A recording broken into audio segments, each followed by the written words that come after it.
Welcome to special focus. Trump మరోసారి నోరు పారేసుకున్నారు. ఇండియాతో మాకు మంచి స్నేహం ఉందంటూనే భారత్కు నష్టం కలిగే విధంగా నిర్ణయాలు తీసుకుంటున్నారు. బహిరంగంగా హత్తుకున్న బ్యాక్గ్రౌండ్లో టార్గెట్ చేస్తున్నారు. అమెరికా భారత్కి ఇస్తున్న డబ్బును ఎందుకు ఇస్తున్నారంటూ ట్రంప్ రద్దు చేశారు. భారత్ బాగా రిచ్ కంట్రీ, దానికంత డబ్బు అవసరం లేదంటూ అతిగా కామెంట్ చేశారు. ఇంతకీ ఏం జరిగింది? ఎందుకు ట్రంప్ నోరు పారేసుకున్నారు? మస్క్ నేతృత్వంలోని డోజ్ ఎందుకు ఇండియాకి కేటాయింపులకు కట్ చేసింది?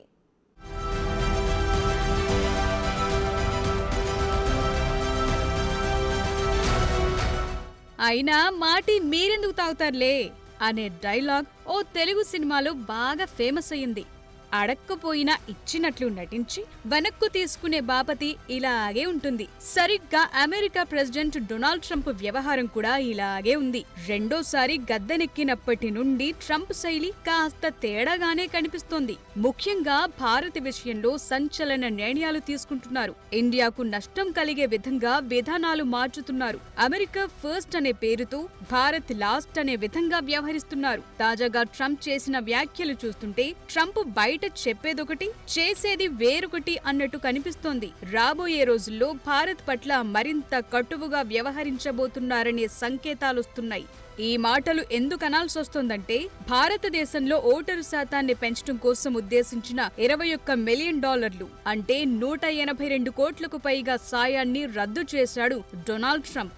మస్క్ ఆధ్వర్యంలోని డిపార్ట్మెంట్ ఆఫ్ గవర్నమెంట్ ఎఫిషియన్స్ తీసుకున్న ఈ నిర్ణయాన్ని అమెరికా అధ్యక్షుడు డొనాల్డ్ ట్రంప్ సమర్థించారు. భారత్ ఆర్థిక వ్యవస్థ పెరుగుతోందని, పన్నులు కూడా భారీగానే వసూలు చేస్తోందని, కాబట్టి భారతదేశానికి ఆర్థికంగా ఎలాంటి సాయం అవసరం లేదని అన్నారు.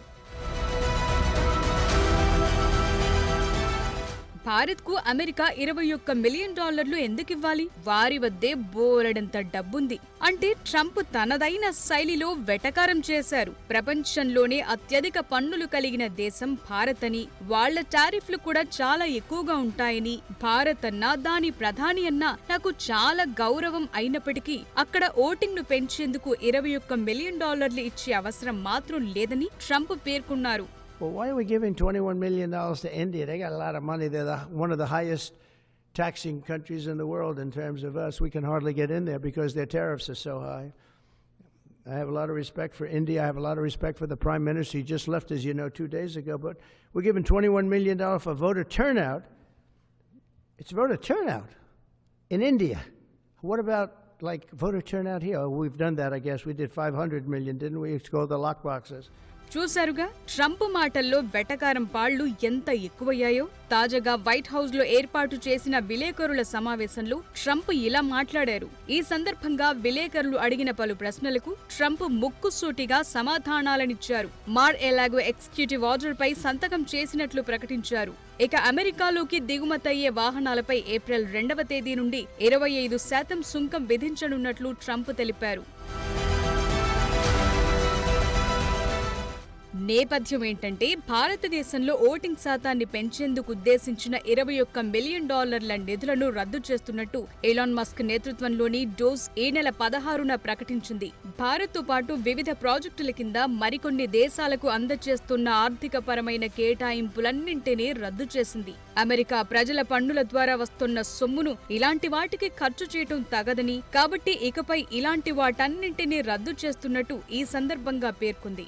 అంతటితో ఆగితే బానే ఉండేది, కానీ ట్రంప్ దానికి కాస్త మసాలాను జోడించి భారత్కు ఉద్దరకు డబ్బిస్తున్నట్లు అవహేళనగా మాట్లాడారు. ఇలా ప్రపంచంలోని పలు దేశాలకు కేటాయింపులను రద్దు చేస్తూ మార్ ఎలాగో ఎగ్జిక్యూటివ్ ఆర్డర్ పై సంతకం చేసినట్లు ప్రకటించారు.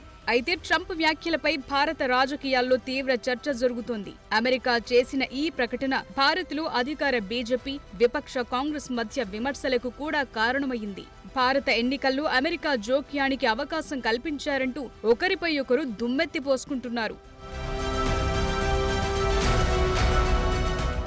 ఇక అమెరికా తన ప్రయోజనాల కోసమే నిర్ణయాలు తీసుకుంటుందని, భారత్కు నష్టం కలిగే విధంగా చర్యలు తీసుకుంటే ద్వైపాక్షిక సంబంధాలపై ప్రభావం పడుతుందని విశ్లేషకులు కూడా హెచ్చరిస్తున్నారు. ఇప్పటికీ అమెరికా ఆధ్వర్యంలో కొనసాగుతున్న కొన్ని సహాయ పథకాలను రద్దు చేయటం, భారత స్టార్టప్లు, పరిశ్రమలకు నిధుల ప్రవాహాన్ని తగ్గించడంపై ఆందోళన వ్యక్తమవుతోంది. అమెరికా తరపున తీసుకుంటున్న ఈ నిర్ణయాలు భవిష్యత్తులో భారత్ అమెరికా వాణిజ్య సంబంధాలపై దుష్ప్రభావం చూపే అవకాశముందని నిపుణులు చెప్తున్నారు. అలాగే అమెరికాలో భారతీయ విద్యార్థులు, వలసదారులపై ప్రభావం చూపే విధంగా వీసా నియంత్రణ, ఉద్యోగావకాశాలపై కఠినమైన నిబంధనలను కూడా ట్రంప్ ప్రభుత్వం పరిశీలిస్తోందన్న వార్తలు వినిపిస్తున్నాయి. ఇది భారత ఐటీ ఉద్యోగులకు, విదేశాల్లో ఉద్యోగాల కోసం చేస్తున్న యువతపై తీవ్ర ప్రభావం చూపుతుందని భావిస్తున్నారు. దీంతో పాటు భారత్ నుంచి అమెరికాకు జరిగే ఎగుమతులపై కూడా ట్రంప్ ప్రభుత్వం ప్రత్యేకంగా ఫోకస్ చేస్తోంది. పన్నుల పెంపుతో భారత దిగుమతులపై నియంత్రణ విధించే అవకాశాలున్నాయని వాణిజ్య నిపుణులు అభిప్రాయపడుతున్నారు. అంతేకాకుండా ఇండో పసిఫిక్ వ్యూహంపై భారత్ కీలక భాగస్వామిగా ఉన్నప్పటికీ ట్రంప్ తీసుకుంటున్న నిర్ణయాలు ఈ వ్యూహానికి భిన్నంగా ఉన్నాయనే వాదనలు కూడా వినిపిస్తున్నాయి. ఇది భవిష్యత్తులో రెండు దేశాల మధ్య సంబంధాలపై ప్రభావాన్ని చూపిస్తుందని అంటున్నారు.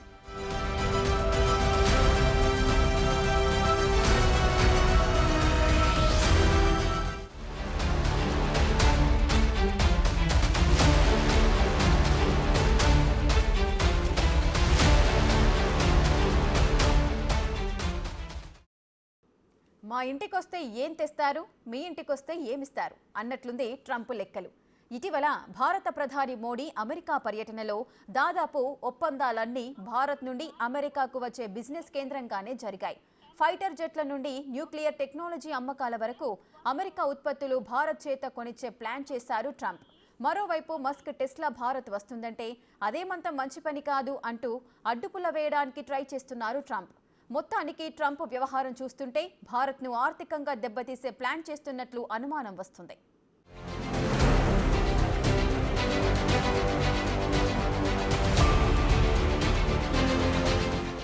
భారత ఓటర్ల ఓటు హక్కును మరింత వినియోగించుకోవటం కోసం అమెరికా కేటాయించిన నిధులతో పాటు ఎలాన్ మస్క్ రద్దు చేసిన నిధుల జాబితాలో బంగ్లాదేశ్లో రాజకీయ పరిస్థితి బలోపేతం చేయడానికి $29 మిలియన్ గ్రాంట్ను కూడా రద్దు చేశారు. అలాగే నేపాల్లో ఆర్థిక ఫెడరలిజం, జీవ వైవిధ్య పరిరక్షణ కోసం కేటాయించిన $39 మిలియన్ రద్దు చేశారు. వీటితో ఇతర అంతర్జాతీయ నిధులు, మొజాంబిక్లో పురుషుల స్వచ్ఛంద వైద్య సున్నతి కోసం $10 మిలియన్లు, భారత్తో పాటు మాల్డోవాలో ఎన్నికలు, రాజకీయ ప్రక్రియ బలోపేతం కోసం $22 మిలియన్లు, లైబీరియాలో ఓటరు విశ్వాసం కోసం $1.5 మిలియన్లు, మాలీలో సామాజిక ఐక్యత కోసం $14 మిలియన్లు, దక్షిణాఫ్రికాలో సమ్మిళిత ప్రజాస్వామ్యాల కోసం $2.5 మిలియన్లు, ఆసియాలో లెర్నింగ్ అవుట్కమ్స్ మెరుగుపరచడానికి $47 మిలియన్లు, ఇలా పలు దేశాలకు కేటాయించిన మొత్తాలను అమెరికా రద్దు చేసింది. అయితే అవసరమైన విదేశీ వ్యయాలను తొలగించడానికి చేసిన ప్రయత్నంలో భాగంగా మస్క్ డిఓజీఏ విభాగం ఈ కోతలు పెట్టింది. కానీ ఈ చర్య అమెరికా ప్రాధాన్యతల గురించి చర్చకు దారితీసింది. వృధా ఖర్చులను తగ్గించడంలో భాగంగా చూసిన కొందరు ఈ చర్యను ప్రశంసించినప్పటికీ ప్రపంచంలో ప్రజాస్వామ్యం ఉన్నతికి, సామాజిక కార్యక్రమాలకు నిధులను తగ్గించడం ఊహించని పరిణామాలకు దారితీస్తుందని విమర్శకులు వాదిస్తున్నారు.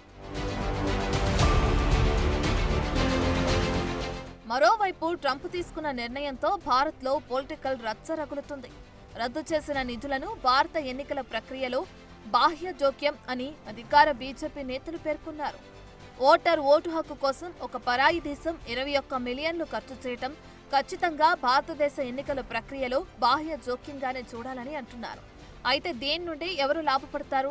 ఖచ్చితంగా పాలక పార్టీ కాదు అని బీజేపీ జాతీయ ప్రతినిధి అమిత్ మాల్వియా సంచలన ప్రకటన చేశారు.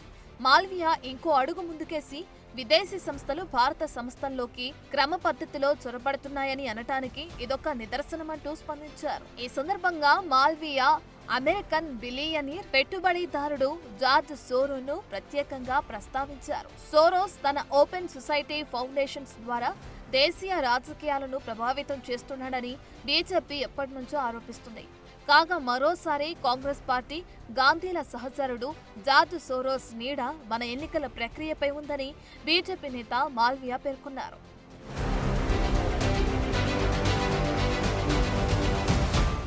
ఏదేమైనప్పటికీ ట్రంప్ నిర్ణయం భారత్ను హేళన చేయడంతో పాటు ఆర్థికంగా భారత్ను దెబ్బతీసే విధంగా ఉందనటంలో సందేహం లేదు. భారత్ అమెరికాపై భారీగా సుంకాలు వేస్తుందనే కారణంతో భారత్పై పరస్పర సుంకాలు వేసి కక్ష తీర్చుకుంటామనే రీతిలో ట్రంప్ ఇటీవల వ్యాఖ్యలు చేశారు. ప్రధాని మోదీ అమెరికా పర్యటనలో ఉన్న సందర్భంలోనే ట్రంప్ ఈ కామెంట్ చేశారు. అయితే ఈ మీటింగ్లో భారత్కు వచ్చిన దానికంటే అమెరికా భారత్ నుండి తీసుకున్నదే ఎక్కువని స్పష్టంగా అర్థమైంది. ముఖ్యంగా ఆయుధాల డీలింగ్లో భారత్ నుండి అమెరికా భారీగా లాభపడనుంది. అమెరికా నుండి Bharat F-35 stealth fighter jet విమానాలను కొనుగోలు చేయడానికి ఒప్పందంపై సంతకాలు చేసుకుంది. లాక్ హీడ్ మార్టిన్ నిర్మించిన F-35 ఫైటర్ జెట్ ప్రోగ్రాం అమెరికాలో ఇప్పటివరకు అత్యంత ఖరీదైన సైనిక ప్రాజెక్టులలో ఒకటిగా ఉంది. దీని మొత్తం ఖర్చు 1.7 ట్రిలియన్లకు పైగా ఉంటుందని అంచనా. అయితే F-35 ను నడపడం కూడా చాలా ఖర్చుతో కూడుకున్నది. ఒక్కో విమానానికి గంటకు దాదాపు $36,000 ఖర్చవుతుంది. అలాంటి ఫైటర్ జెట్లను అమెరికా భారత్కు అమ్ముతుంది. ఇప్పటివరకు అమెరికా నుండి అత్యధికంగా ఆయుధాలు కొనుగోలు చేసింది ఉక్రెయిన్. అయితే ఇప్పుడు భారత్ను తన ఆయుధాలు కొనడానికి ప్రోత్సహిస్తున్నారు డొనాల్డ్ ట్రంప్. ఇక ఇటీవల ప్రధాని మోదీ అమెరికా పర్యటనలో టెస్లా యజమాని ఎలాన్ మస్క్ తో కూడా సమావేశమయ్యారు. దీనితో ఎప్పటి నుంచో ఎదురు చూస్తున్న టెస్లా కంపెనీకి భారత్లో ఎంట్రీ ఖరారయ్యింది. ఇప్పటికే దీనికి సంబంధించి ఇండియాలో టెస్లా కంపెనీ ఉద్యోగాల కోసం ప్రకటనలు కూడా వెలువడుతున్నాయి. 14 పొజిషన్ల కోసం ఢిల్లీ, ముంబైలో టెస్లా రిక్రూట్మెంట్ కు రెడీ అయ్యింది. ఇంత వేగంగా భారత్లో టెస్లా ఎంట్రీకి ప్రయత్నాలు జరుగుతుంటే ట్రంప్ మాత్రం దీనిపై అసంతృప్తిని వ్యక్తం చేస్తున్నారు. టెస్లా భారత్కు వెళ్లటం అంత మంచిది కాదు అని ట్రంప్ ఇటీవల ఓ ఇంటర్వ్యూలో పేర్కొన్నారు. ప్రపంచంలో అన్ని దేశాలు అమెరికాను వాడుకుంటున్నాయని, సుంకాల రూపంలో దోచుకుంటున్నాయని అన్నారు. అమెరికా కారులపై 100% సుంకాలు వేస్తున్న భారత్కు మస్క్ టెస్లా వెళ్లటం అన్ఫెయిర్ అని ట్రంప్ కామెంట్ చేశారు. అయితే అక్కడ మస్క్ కూడా ఉండటంతో ట్రంప్ వ్యాఖ్యలపై మస్క్ కూడా స్పందించారు. అవును, భారత్ భారీగా సుంకాలు వేస్తుందని అన్నారు. అయితే టెస్లా భారత్లో కంపెనీ తెరవటానికి ఉద్యోగ ప్రకటనలు ఇచ్చినప్పటికీ ఇంకా టెస్లాకు భారత ప్రభుత్వం నుండి అనుమతి లభించలేదు. కేంద్ర ప్రభుత్వం తెచ్చిన scheme to promote manufacturing of electric passenger cars in India కింద టెస్లా అనుమతులు పొందాల్సింది. ఈ స్కీమ్ కింద వచ్చిన అనుమతితో టెస్లాకు భారత్ విధిస్తున్న 100% సుంకం నుంచి 15% సుంకం తగ్గుతుంది. అయితే కార్లు ఉత్పత్తి, పెట్టుబడులను బట్టి మరింత తగ్గింపులను కూడా ఈ స్కీమ్ అందిస్తుంది. ఏదేమైనప్పటికీ ట్రంప్ భారత్ను రిచ్ కంట్రీ అనటంపై తీవ్రమైన చర్చ జరుగుతుంది. ట్రంప్ రెండోసారి గద్దెనెక్కిన తర్వాత భారత్ నుండి పుచ్చుకోవటానికే కానీ భారత్కు ఇవ్వటానికి ఆసక్తి చూపించడం లేదన్నది స్పష్టంగా అర్థమవుతుంది. మరి ఈ మార్పు రాబోయే రోజుల్లో ఈ రెండు దేశాల సంబంధాలను ఎటు తీసుకెళ్తుందో చూడాలి.